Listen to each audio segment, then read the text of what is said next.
So this is exactly how I fixed my OnePlus Nord Buds 3 Pro that my left earbud is not working. So basically what I had to do firstly is to just open up the case here. As you can see, you need to make sure that both of the earbuds are in the case. So if just the left earbud is not working, sometimes it can be because you haven't charged it basically. So put it into the charging case and then charge it for like 5 minutes and see if that can fix this issue.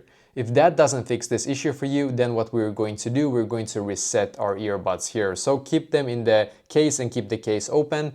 And then we're gonna find this button here, click and hold on that button. So keep holding until we're gonna see a red light blinking 3 times. So for this one, we need to hold quite a while, just so you know. I believe it is like 10 seconds or even more maybe. So keep on holding here, keep on holding until you can see the red light. So you can see 1, 2, 3.